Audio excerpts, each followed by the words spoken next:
મારા નણંદ છે ને 5 વર્ષ પહેલાં બિગ બજારમાં જોબ કરતા, ત્યારે એ બે હારે જોબ કરતા.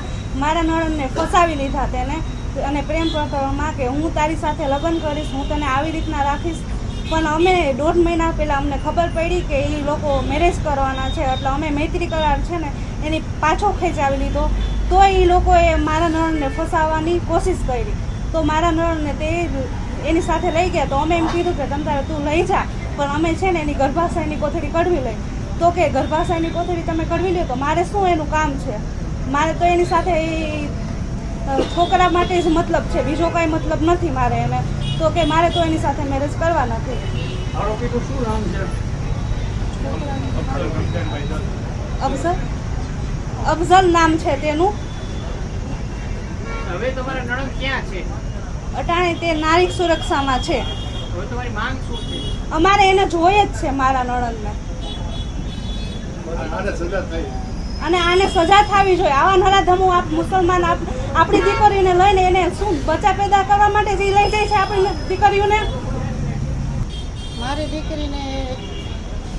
મારી દીકરી નોકરી કરવા જતી બિગ બજારમાં, એક નરાધમે મારી દીકરીને ફસાવી લીધી છે અને પ્રેમ જળમાં ફસાવી છે. તો મારી દીકરી પાછી જોઈ છે. અને મારી દીકરી સાથે લગ્ન કરવા માગતો હતો, પણ અમારે એના સાથે લગ્ન ન કરે. મારી દીકરી જ જોઈએ છે. મારી દીકરીને અત્યારે અમે નારી સુરક્ષાને મોકલી દીધી છે.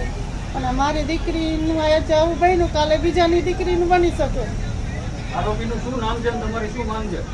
મારી દીકરી પાછી જોઈ છે, બીજું કઈ નહીં. આરોપીનું નામ?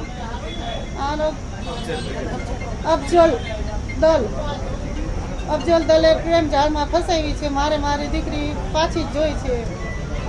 અને એમ કે અમે એમ કીધું કે અમે ગર્ભાશયની કોથળી કઢાવી નાખી. તો એ લોકો એમ કે તો મારે દીકરીને શું કરવી છે કે તો શું એ લોકો મુસલમાન છોકરા શું આપણી દીકરીને આવી રીતે ફસાવી શું બચ્ચા જ પેદા કરવા માટે લઈ જાય છે?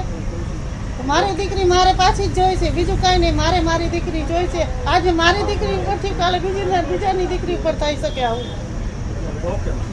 મારી દીકરી જ જોઈ છે, બીજું કાંઈ નહીં. હું એને લઈને જ લઈશ ને મને આ લોકો બધા સાથ આપે એને હું મારી દીકરીને લઈશ જ. મદદ માટે કોને સંપર્ક કર્યો અત્યારે? બજરંગ દળ વાળાને મેં સંપર્ક કર્યો છે. વિશ્વ હિન્દુ પરિષદ સાથે મેં સંપર્ક કર્યો છે અને RSS સાથે સંપર્ક કર્યો છે. તો મારી દીકરી જોઈએ જ છે મારે. અને દીકરાને સજા હોવી જ જોઈએ. આજે મારી દીકરી ઉપરથી કાલે બીજાની દીકરી ઉપર આવું ન થઈ શકે ને. આપણા હિન્દુ મુસલમાન લઈ ન જાય ને એવું જ જોઈએ. મારું નામ છે મીતા સોમૈયા. વિશ્વ હિન્દુ પરિષદમાંથી માતૃશક્તિમાં સૌરાષ્ટ્ર પ્રાંતમાંથી હું દાયિત્વ ધરાવું છું. અને અમે અત્યારે આ વિધર્મીઓ દ્વારા જ્યારે અન્યાયો કરવામાં આવે છે ત્યારે વિશ્વ હિન્દુ પરિષદ છે, બજરંગ દળ છે, માતૃશક્તિ છે, RSSના લોકો છે અને બજરંગ દળના લોકો, અમે લોકો બધા સાથે મળી અને અન્યાયનો અમે સામનો કરીએ છીએ.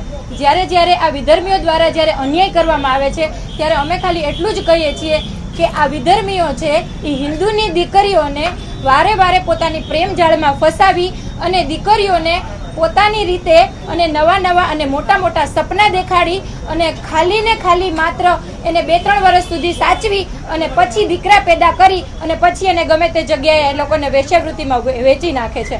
શું આ વિધર્મીઓ દ્વારા કરવામાં આવેલા કૃત્ય માટે થઈને અમે આજે આ બધા સંસ્થાઓ દ્વારા અને બધી બહેનો દીકરીઓને એક સંદેશો આપવા માંગીએ છીએ કે તમે આ બહેનો દીકરીઓ જરાક વિચારો, સમજો કે એ માત્ર ને માત્ર તમને દીકરા બચ્ચા પેદા કરવા માટે થઈને લઈ જાય છે અને એને તમારું કાંઈ કામ નથી. અત્યારે અમારી સામે આ એક જ્યારે કેસ આવ્યો છે એ કેસની અંદર તો ત્યાં સુધીની વાત ચાલી કે આજે એ દીકરાએ એમ કીધું કે ના, મારે તો એને ખાલી લઈ જાવી છે અને બચ્ચા પેદા કરવા છે. જ્યારે માતા દ્વારા એને કહેવામાં આવ્યું કે અમારે તારી સાથે લગ્ન કરાવવા છે, વાંધો નહીં તું લઈ જા, તો એણે એમ કીધું કે ના, તમારે જો એને ગર્ભાશયની કોથળી કઢાવી નાખવી હોય તો મારે એને કાંઈ જરૂરિયાત નથી. આની ઉપરથી ચોખ્ખું અને સાફ સાબિત થાય છે કે વિધર્મી લોકોને ખાલી હિન્દુની દીકરીઓને ફસાવી અને દીકરાને પેદા કરવાનું જ એ લોકોનું કામ છે. બાકી એ લોકોની હિન્દુની દીકરી ઉપર કોઈ પણ જાતનો નથી પ્રેમ કે નથી એ લોકોની જાતને એ લોકોને કોઈ કે આપણે એને પત્ની તરીકે સ્વીકારીએ. એટલે મારી ખાલી એટલી જ બધા જાહેર જનતાને બધાને ખાલી એટલી જ અપીલ છે બહેનો અને દીકરીઓને કે તમે જાગો, સમજો અને વિચારો અને વિધર્મીઓથી દૂર રહો. ભારત માતા કી જય.